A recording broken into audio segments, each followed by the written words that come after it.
Okay everybody, how you doing? My name is Chef Beck, and I'm just gonna show you how to cook the best steak you'll ever have in your life. But first off, so you know what I'm cooking, it is a ribeye cap steak. It's courtesy of Snake River Farms. It is an American Wagyu Ribeye Cap. So I actually bought the whole ribeye roast, and what I did was I cut the cap part off of the roast, and then I rolled it up into these beautiful looking pinwheels, and yeah, I'm gonna show you how to cook it now. So first thing you do is take it out. You want to get it to room temperature, and just put a little bit of salt and pepper on all sides, and don't be shy. Never too much salt and pepper before you cook it, at least. Alright, this steak is my favorite steak, and if you cook it right, it'll be your favorite too. And just to get a better look at this steak, if you can see all the beautiful fat that's weaved in between it, that's how you know it's a Wagyu. Even though it's American Wagyu, it's still incredible. Now, let's get back to seasoning it. Right, some salt and pepper. That's what you need on all your beef.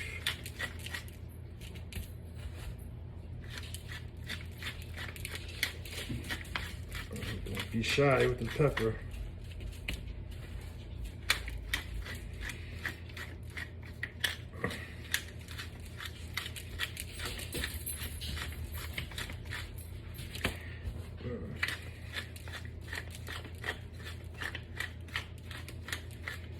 I like a lot of pepper.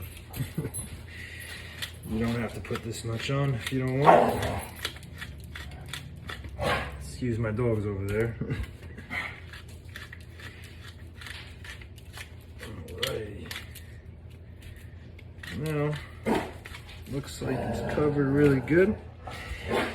Now you can let it sit until it's room temperature if you haven't done that yet. And I'll show you what to do next. Okay, so after your delicious steak has rested and came to nice room temperature with the salt and pepper on there, what you want to do next, and this is what I do to all my beef. I don't like to reverse sear. I like to sear it first, and then I cook it. I'll show you how we cook it after. But first, you want to get a nice cast iron pan here, and you want to get it piping hot. And I'm going to put some olive oil on here. See how hot it is right now. This is gonna get a little messy, some little splatter, but it's okay. My knife. Okay, so what we're gonna do is a little olive oil. We're gonna put some butter in here. You can see how hot it is, sizzling away. So olive oil, butter, garlic, minced garlic. We're gonna cheap it out here and get the pre-minced garlic. See how nice and hot that is. And some thyme. Once again, we're getting the cheaping out on the thyme, not getting fresh. Fresh is always better, but this is all I had. So there you go. Some butter, thyme, garlic, and mix that around. And make sure you spread it out good. Now, this is really hot. Just the way we want it. Now, we're gonna sear this amazing steak on all sides. That's the sound you want to hear. And you open up this door. It's smoking good. I don't want no alarms going off here. Right. Well.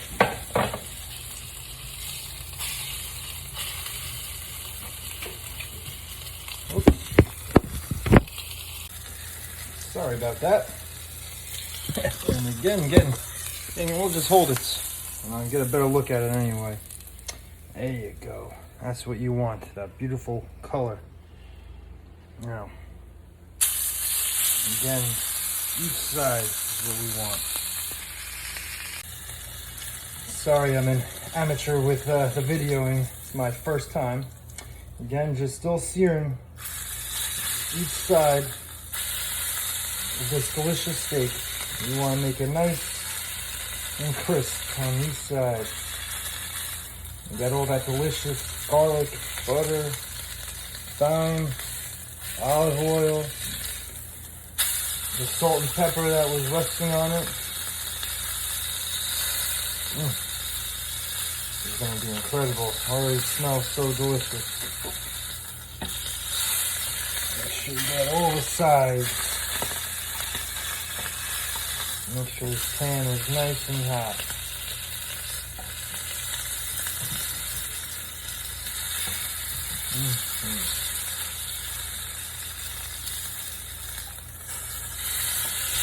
Every side you want to get. This is getting all the flavor on this steak right now. Again, this is the Ribeye Cap, American Wagyu, courtesy of Snake River Farms. I think it's the best steak I've ever had. And I think you might agree. I can't order steaks anymore in restaurants because, well, I just cook them too good now. And this looks pretty good right now. There you go. One little touch on that. Oof. It's incredible. Now look at that delicious steak. Now we're going to put it to the side and let it rest. But let me show you my biggest tip right here. Now this is what really is going to make your steak good. This is very hot still. We're going to put a little more olive oil on the pan. I'll put a nice piece of butter on there. It's going to melt fast. And mix that around in here. Now I'm going to show you what we're going to do with this. This is what's going to make your steak better than anyone's steak. And it doesn't have to be with this specific cut that I'm cooking with. You should do this with any steak. Alright? You want to get all the extra juice in here. Now this is any type of steak. Give me 1 second. Okay. Right, now what we want to do is take a nice little cup. Take this and be very careful because it's very hot. Alrighty. And we're going to pour these juices into this teacup. And what we're going to do with that is baste the steak while we cook it. And I'm telling you.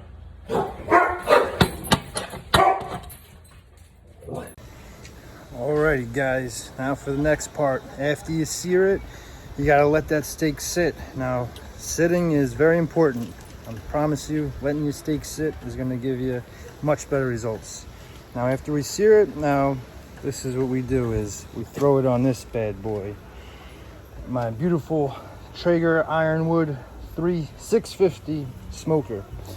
Now, I know not everyone has a smoker, and unfortunately, if you don't, it's not going to come out as good.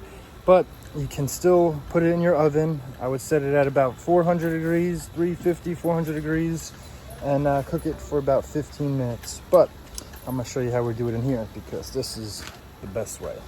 Now, what I have in here is some maybe, I think I put pecan pellets and mesquite pellets in there. You want to make sure your grill is always clean because you don't want any grease fires when your food's on there. And all we're going to do is set this barbecue to 350 degrees is what I want to cook this at. And all you do is set it to 350. Press in, press ignite. And that's it. You can hear it starting up already. This is the best thing I've ever bought, and I promise you, you will enjoy it just as much as I have.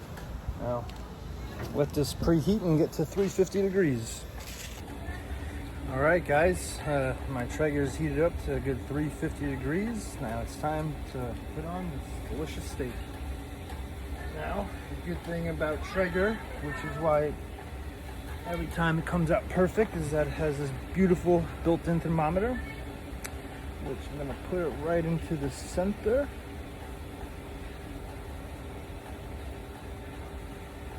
And now I'm just gonna throw it on.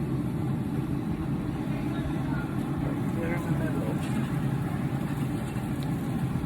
And as soon as you put it on, what's gonna make this steak incredible is you're gonna baste it. Maybe every few minutes, every 3 minutes or so. Nice amount on there, don't be shy. Now again, this is all the leftover juices from when we seared it. The butter, olive oil, garlic, and thyme. And that's it. Just let it cook. My thermometer is in there. We set it to 125 degrees. Medium rare is around between 125 and 130 degrees. So we're gonna check on it once it hits 125. But again, we're gonna keep on basting it every 3 minutes. And once it hits 100 degrees, I'm gonna flip this steak over and finish the cook on that side. Alrighty, so I'm gonna continue basting this. And again, if you don't have a Traeger smoker, barbecue, or whatever, you can just cook it in your oven. Set it to 350 degrees, and after you sear it, just throw it in the oven. Should cook maybe about 6 to 8 minutes on each side of the steak. And again, you still want to baste it every few minutes. So I'm gonna go baste this again. Sorry, I'm not a pro with this camera yet, but go. Just gonna keep on basting it. And this is what is gonna make your steak incredible. Just all this extra love. Alrighty. That's it. Close it. We're already at 92 degrees in the middle. Once I get to maybe 102 degrees, I'm gonna flip the steak over and continue to cook it and baste it till it hits 100 and, well, I'm gonna cook this to 130 degrees because this is a ribeye cap and I rolled it up into a pinwheel, and sometimes the middle doesn't cook as normal as a filet mignon would cook. Okay, we just got to 102 degrees in the middle. Now we're gonna flip it. Ooh, looking so good. That one little flip. And be sure to baste it. It's so important if you want that amazing steak, that best steak you'll ever have here. Ooh, this is looking good. And the good thing with these ribeye caps is that, you know, you can't really overcook them too much. Even if they come out medium, they're still so tender and juicy. It's incredible. It's good. Maybe it's about 8 minutes on the first side, and maybe we'll see how long on the other side. Maybe another 8 minutes. Alrighty, we just hit 130 degrees. Time for this sucker to come off. Thermometer out. That's it.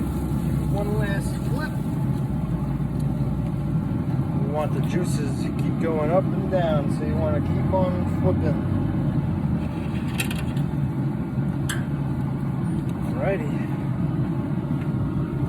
And that's it. Now you want to let it rest for about 5 minutes before you eat it. And take a look at that beauty. Goodness. Alrighty, guys. is a moment that I've been waiting for. Now, I don't know if I told you before, after I cut this ribeye cap off the ribeye, I tie a string around it to keep this beautiful pinwheel shape. Now let's just take that off. And what I have here also is some burnt broccoli, and that's what I love to eat this with, but enough talk. Time to eat. Let's cut this open. Oh my God, it's so perfect in the middle. Take a look at that. And this, if you could see on this ribeye, look at the fat that's just weaved inside of this. I don't know if you could see it, but oh my God, it makes this so incredible. Now, let's give it a bite.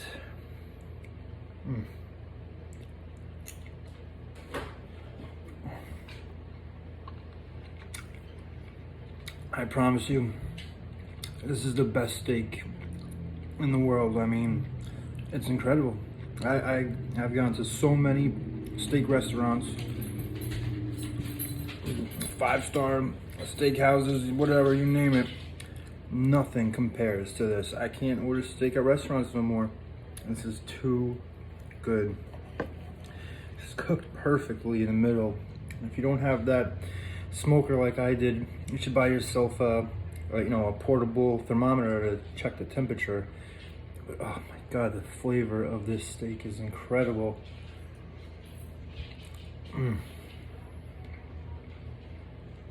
It just melts in your mouth. The best steak in the world. Ribeye cap. American Wagyu. I'm sure Japanese Wagyu is the only thing that would make this a little bit better, but this is incredible. I hope you guys watch this and try it this way, and it's incredible. Thanks for watching.